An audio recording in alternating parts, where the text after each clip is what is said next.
पीरा पोस्ट कभी किसी गरीब रेहड़ीवान की रोजी रोटी छीन लेती है, कभी उसी के सामने उसकी रेहड़ी को हथौड़े मारकर कूड़े का ढेर बना दिया जाता है और वो गरीब बेचारा पास खड़े होके सिर्फ तमाशा ही देख सकता है। अगर वो यहाँ पर कोई बात बोलेगा तो पीरा फोर्स की जानिब से उसको तशद्दुद का निशाना बनाया जाएगा। ये मनाजिर किसी मूवी के नहीं है, ये मनाजिर है पंजाब के, जहाँ पर पीरा फोर्स जो है शहरियों को तशद्दुद का निशाना बनाती है और जो सड़क किनारे मेहनत कश हैं, जो मेहनत कर रहे होते हैं, उनको भी तशद्दुद का निशाना बनाया जाए। जानिब से सिर्फ एक खामोश तमाशाई का किरदार अदा किया जाता है, जहाँ पर शहरियों को पीरा फोर्स की जानिब से तशद्दुद का निशाना बनाया जाता है। आखिर कब तक शहरी जुल्म बर्दाश्त करते रहेंगे? अगर आपने हमें खाना ना खिलाया तो हम आपका होटल सील कर देंगे। ये आपने कोई हजारों की तादाद में लोगों के घर उजाड़ दिए सीसीटीवी के जरिए, अब आप पीरा फोर्स के जरिए लोगों के कारोबार जो है वो उजाड़ रहे हैं। या आप रिश्वत दें या सील कर दें, दो ही हल है। और वो रिश्वत देते हैं और जो रिश्वत दे रहे हैं वो चल रहे हैं, जो रिश्वत नहीं दे रहे उनकी सीलिंग हो। कि ये जो आम साइलिन है ना, मुख्तारा बीबी बनाम बशीरा बीबी, उन मुकदमात में कोई थोड़ा बहुत फैसला होता हुआ हो रहा होगा। अदरवाइज आप किसी एक अदालत की कोई एक आज की जितनी कार्रवाइयाँ हुई हैं वो उठाकर देख लें, अगर उसमें हुकूमत के खिलाफ किसी मुकदमे में किसी ASI के खिलाफ, किसी टाउन अफसर के खिलाफ, किसी छोटे से छोटे अफसर के खिलाफ भी हाईकोर्ट के किसी जज ने कोई ऑर्डर किया हो तो मैं आपको जुर्माना देने के लिए तैयार हूँ। जी अस्सलाम वालेकुम, मैं हूं आपका मेज़बान नातिक रेहान और आप देख रहे हैं वकास वान जर्नलिस्ट यूट्यूब चैनल। पीरा फोर्स से हर शख्स परेशान है, चाहे वो एक मजदूर हो, चाहे वो एक रेहड़ीवान हो। हर बंदा जो है पीरा फोर्स से परेशान है। किसकी जाके दुकान जो है वो रेहड़ी उसको उल्टा देते हैं और कहीं जाके बदमाशी करते हैं और कहीं जाके भत्ता भी जो दुकानदार है उनसे लिया जाता है। हमारे साथ सीनियर कानूनदान मियां दाऊद साहब मौजूद हैं। इन्होंने लाहौर हाई कोर्ट के अंदर दरख्वास्त जो है दी हुई है। और दरख्वास्त क्या है? दरख्वास्त बेसिकली ये है कि पीरा फोर्स जो थिएटर मालकान हैं, जो थिएटर चलाते हैं रात 11 बजे से रात 1 बजे तक, और जो ड्रामा हॉल्स हैं उन पे पाबंदी लगा दी गई है। उनकी लाइट्स जाके वो ये कहते हैं कि जी ये किफ़ायत शारी महम है और इसके तहत आप जो है अपना कारोबार नहीं कर सकते, लाइट्स वगैरह नहीं जला सकते। वो दरख्वास्त क्या है और मियां दाऊद साहब से तमाम तफसीलात जो है जानते हैं और ये भी जानेंगे कि आज दरख्वास्त में, आज समात में क्या हुआ। मियां दाऊद साहब मुझे ये बताइएगा, पीरा फोर्स हर शख्स को तंग कर रही है, अब ये थिएटर मालकान की जानिब आ गया, वजह क्या है? वजह यह है कि चूँकि मुस्लिम लीग नवाज शरीफ साहब की साहबजादी जो हैं मरीम नवाज साहबा, उन्हें इस बात का यकीन हो गया कि वो कभी भी वोट की ताकत से इक़्तिदार में अब तो नहीं आएंगे। इसलिए उन्होंने खुलकर लाकानूनियत जो है वो अमली तौर के ऊपर कानून की शक्ल में नाफज कर दी, जिसे पीरा फोर्स कहते हैं। उसकी वजह अब वो कर क्या रहे हैं कि FA पास, BA पास अनपढ़ किस्म के पीरा फोर्स के एहलकार हैं। वो पेट्रोल पंप के पास जाते हैं, जाके कहते हैं कि जी हमें पैमाना चेक करवाएं। आता जाता उनको कख नहीं है। कोई माहर जाए जाके पेट्रोल पंप के ऊपर चेक करे, ठीक है। वो जाते हैं पेट्रोल को सूंघ के बता देते हैं ये 2 नंबर है। पेट्रोल को सूंघ के? जी, पीरा के एहलकार पेट्रोल पंपों पर जाते हैं, पेट्रोल को और डीजल को सूंघ के बता देते हैं कि ये 2 नंबर है। तो हुकूमत को तो चाहिए ऐसे साइंसदान जो है पीरा फोर्स के, इनको ओगरा में तैनात करें, वापडा में तैनात करें, पेट्रोलियम मिनिस्ट्री में तैनात करें।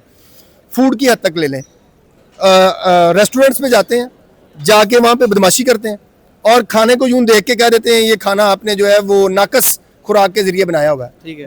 बगैर किसी पैमाने की चेकिंग के कोई माहिर खुराक जाए, वो जाके चेक करे, ठीक है, उसको कोई आइडेंटिफाई करे, कोई क्राइटेरिया, कोई पैरामीटर देखे, ठीक है, और उसके बाद जाके अपना फैसला करे। रेहड़ीबान, दुकानदार, पेट्रोल पंप मालकान, फूड रेस्टोरेंट्स, तमाम के तमाम। और जैसे थोड़ी सी किसी की सेटिंग हो जाती है, या हमें 25-30 हज़ार रुपए की मंथली पेट्रोल पंप से लगवा दें, या आप बहुत बड़ा इल्जाम लगा रहे हैं। सर ये तमाम जगह पे जो है वो ये शिकायत जो है वो सुनने में मिलती होंगी। फूड रेस्टोरेंट में मैं परसों खुद वायलेशन करके खाना खाने गया, उसने मुझे कहा कि यार हम जो आपको है ना वो नहीं करेंगे। उस दुकानदार के वो कॉल, यहाँ पे थोड़ी देर पहले पुलिस एहलकार आए थे, उन्होंने आके ना कहा जी कि हमने आपकी वीडियो बनाई है। ठीक है। और आपकी वीडियो बनाई है? नहीं, होटल मालकान की जो है वो वीडियो बनाई है। और उसके बाद जो है वो अगर आपने हमें खाना ना खिलाया तो हम आपका होटल सील कर देंगे। ये हमारे पास वीडियो है कि आप जो है इतनी टाइमिंग के बाद जो है वो खिला रहे हैं। वो होटल मालिक कहता है कि मैंने उनको गुजारिश की कि ये फैमिलीज पहले बैठी हुई थी और ये खाना खा रही थी, ये 5-10 मिनट लेट हो गए, ये वाकई हो गए, तो उसकी वजह से मैं उनके आगे से खाना उठा के उनको धक्के निकाल के तो होटल से बाहर नहीं निकाल सकता। तो मेहरबानी करें। खैर किस्सा मुख्तसर ये गल इत्थे मुक्की कि उन्होंने उतों ना कोई 12,000 दी मुफ्त रोटी पाड़ी अल्लाह अकबर 12,000 रुपए की सर जी ते वो चले गए। ये हर महकमे में पीरा फोर्स जो है वो ये आ रही है और ये अच्छा कर रहे हैं।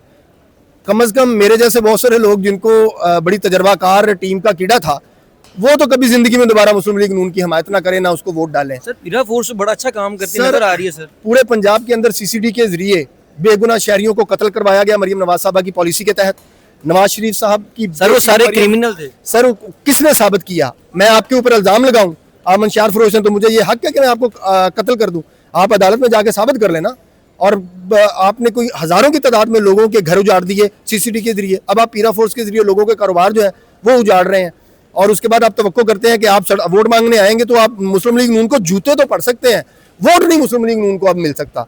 इसलिए मोहतरमा मरीम नवाज साहब ने ये फैसला किया कि चूंकि अब हमें मुस्तकबिल में कभी हमने पब्लिक में जाना ही नहीं है तो इसलिए अब उन्होंने जो है वो पीरा फोर्स जो है वो लॉन्च की। हमारा केस देख लें, थिएटर जो है उनको हुकूमत ने नोटिफाइड टाइम दिया हुआ है, इसी हुकूमत ने 11 से लेकर रात 1 बजे तक आप चला सकते हैं।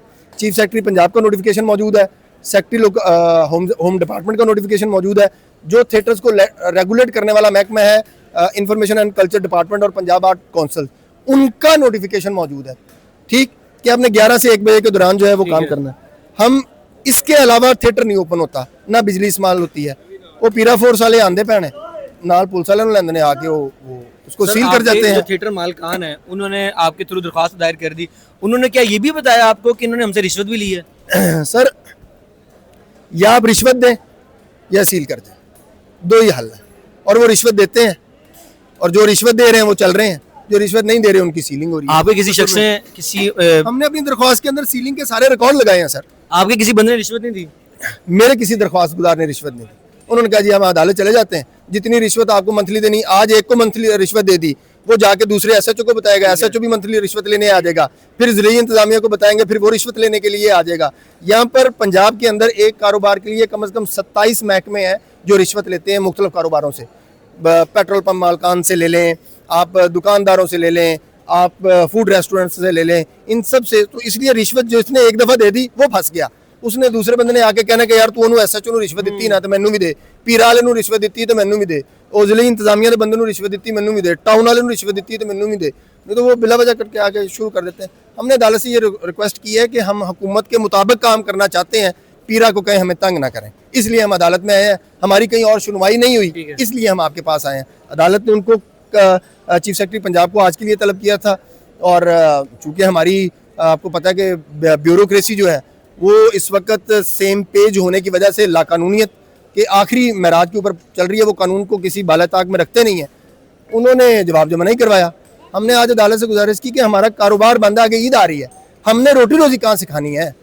इन थिएटर चलेंगे, लोग आएंगे शाम को, रात को तसल्ली से हर बंदा फ्री होने के बाद आता है थिएटर देखने के लिए, रात को 11 बजे के बाद। सरकारी मुलाजम हैं, प्राइवेट लोग हैं, आम कारोबार करने वाले होते हैं, उनका जब सारे दिन की काम खत्म हो जाता है वो अपनी एंटरटेनमेंट के लिए, तफरीह करने के लिए थिएटर देखने के लिए आते हैं। मैं मियां दाऊद साहब, मैं आपसे भी, मेरा सवाल आपसे ये है कि आप कह रहे हैं कि चीफ सेक्रेटरी पंजाब से जवाब तलब किया था, जवाब तो पिछली समात में भी तलब किया था, तो क्या वजह क्या है? वो नहीं जवाब जमा करवाया नहीं, वो जूते की नोक पे लिखते हैं हमारी मोअज़्ज़ज़ अदलिया को। 26वीं तरमीम के बाद हमारी मोअज़्ज़ज़ अदलिया का कोई किरदार नहीं रह गया, ना इनके अंदर इतनी हिम्मत रहेगी, ये हमें तस्लीम करना पड़ेगा। बस ये छोटे मोटे मिसलिनियस बशीरा बीबी, मनाम रजिया बीबी, इस तरह के मुकदमात में काम करने के लिए हमारी अदलिया रह गई है। बाकी हमारी किसी अदलिया के अंदर इतनी हिम्मत नहीं रह गई कि वो एक ASI, एक टाउन अफसर, एक पटवारी के खिलाफ कोई हुक्म जारी कर सके, वो नहीं कर रहे, उन्होंने हाथ खड़े कर दिए हुए हैं। अब हमने गुजारिश की अदालत से कि फिर हमें स्टे ऑर्डर दे दें, तो उन्होंने कहा जी कि हम आपको कल के लिए जो है चीफ सेक्रेटरी पंजाब को कहा जी हमें जवाब जमा करें। बावजूद इसके कि मुझे 100% यकीन है कल जवाब नहीं आना, कि कल जवाब नहीं आएगा, लेकिन अदालत का दरवाज़ा खटखटाने के अलावा हमारे पास मजबूर मजलूम लोगों के पास और कोई ऑप्शन नहीं है, दरवाज़ा खटखटाते रहते हैं। अच्छा सर, आप अदलिया पे इतना बड़ा इल्ज़ाम लगा रहे हैं कि यहाँ पर जो शाजिया बनाम सरकार, इस तरह के केसेस जो हैं वो लोगों को, यहाँ पर सिर्फ उन्हीं को लोगों को इंसाफ मिलता है जो यहाँ पर सारे लोग आए हुए हैं, जिनके केसेस यहाँ पे लगे हुए हैं, उनको फिर आप क्या मैसेज दे रहे हैं कि उनको कोई नहीं मिलना अदालतों से? हर वो साहिल जिसका मुकदमा हुकूमत के खिलाफ है ना, उससे कोई रिलीफ नहीं मिलना। ये हाथ खड़े हैं, जजों को तबादलों का डर, जजेस को सुप्रीम जुडिशल काउंसिल का डर, सबसे बड़ी तलवार तो लटका दी गई है। तबादलों की वजह से कि आप जो हुकूमत की बात नहीं मानेगा, जो एडवर्स एक्शन ऑर्डर्स पास करना शुरू करेगा, उसको जो है वो सबक बनाया जाएगा, उसको निशाना बनाया जाएगा, और वही हो रहा है। मैंने आपसे गुजारिश की कि ये जो आम साइलिन है ना, मुख्तारा बीबी बनाम बशीरा बीबी, उन मुकदमात में कोई थोड़ा बहुत फैसला होता हुआ हो रहा होगा। अदरवाइज आप किसी एक अदालत की कोई एक आज की जितनी कार्रवाइयाँ हुई हैं वो उठाकर देख लें, अगर उसमें हुकूमत के खिलाफ किसी मुकदमे में, किसी ASI के खिलाफ, किसी टाउन अफसर के खिलाफ, किसी छोटे से छोटे अफसर के खिलाफ भी हाईकोर्ट के किसी जज ने कोई ऑर्डर किया हो, तो मैं आपको जुर्माना देने के लिए तैयार हूँ। चंद एक जज साहबान हैं, चंद एक जज साहबान हैं जो सर नाम भी बता दें उनके जजेस के। 2-4 चंद जज साहबान हैं जो किसी बहुत बड़ी कॉन्स्टिट्यूशनल या लीगल वायलेशन के ऊपर नोटिस लेते हैं या हुक्म इम्तनाई जारी करते हैं, और अगर कोई कर दे तो उसको लाहौर की प्रिंसिपल सीट से उठा के बावलपुर भेज दिया जाता है, मुल्तान भेज दिया जाता है, मुल्तान से पिंडी भेज दिया जाता है, उसे लाहौर में नहीं रहने दिया जाता। वो वहाँ पर कोई काम करता है, उस मुकदमे पे खुल के आज़ादी से काम करना शुरू करता है, तो उसको वहाँ से ट्रांसफ़र करते हैं, तो भेज दिया जाता है, किसी और बेंच में भेज दिया जाता है। ये प्रैक्टिकली हो रहा है। एक मुकदमा कोई ऐसा बड़ा दिखा दे, मेरे मुकदमे में पिछली दफ़ा ऐसे हुआ कि ऑल्दो कि रोस्टर चेंज करना चीज़ों से उसका इख्तियार है, लेकिन एक जज हैं जस्टिस चौधरी मोहम्मद इकबाल साहब, ठीक है, वो उन्होंने सियालकोट वुमेन यूनिवर्सिटी का वहाँ पे केस लगा हुआ था, वहाँ पर केस लगा, उन्होंने हुक्म इम्तनाई जारी किया, और उसके बाद उन्होंने नवाज शरीफ के एक दोस्त हैं सतारा ग्रीन सिटी वाले फैसलाबाद के अंदर, वो वन कॉन्स्टिट्यूशन एवेन्यू वाले जो मरकजी किरदार है ना फ्रॉडी, ये वही फ्रॉडी है, वही लैंड माफिया, वो फैसलाबाद में भी उसी स्टाइल के ऊपर लोगों के साथ फ्रॉड कर रहा है, वारदात डालें जिस तरह उन्होंने इस्लामाबाद डाल दी। उन्होंने उस केस के अंदर भी वहाँ के डिप्टी कमिश्नर को और पटवारी को तलब किया, रोस्टर का चेंज होने का टाइम आया तो वो चौधरी मोहम्मद इकबाल साहब जो हैं उनका तबादला कर दिया गया, अब वो शायद बावलपुर या मुल्तान में है। हालांकि उससे पहले वो सीनियर जज हैं, उससे पहले वो बेंचेस करके आए हुए थे, लेकिन उनको फिर भिजवा दिया गया। चलें, इस तरह की और भी बहुत सारी आपको मिसाल। बहुत शुक्रिया, हमारे साथ मियां दाऊद साहब मौजूद थे जिन्होंने ये पेशगोई की है कि जो लाहौर हाई कोर्ट के अंदर सरकार के खिलाफ केसेस हैं या किसी पुलिस वाले के खिलाफ केसेस हैं या किसी भी सरकारी अदारे के खिलाफ केसेस हैं, तो वहाँ पर लोगों को रिलीफ आज की डेट में बहुत कम मिला है। अगर मिलेगा तो वो जुर्माना देने के लिए भी तैयार हैं। और दूसरा, थिएटर के हवाले से बात करें तो चीफ सेक्रेटरी पंजाब से जवाब जो है वो तलब कर लिया गया है। कल जो है इस केस की समाअत जो है वो होगी, अदालत इस पर क्या हुक्म जारी करती है, और चीफ सेक्रेटरी पंजाब की जानिब से मियां दाऊद के बकौल उनका जवाब नहीं आएगा। ये कल ही फैसला अदालत करेगी कि कल इस केस में क्या तफसीलात सामने आती हैं। मजीद अपडेट के लिए चैनल को सब्सक्राइब कर लीजिए। अपने मेज़बान नातिक रेहान को दीजिए इजाज़त। अल्लाह ने के बाद।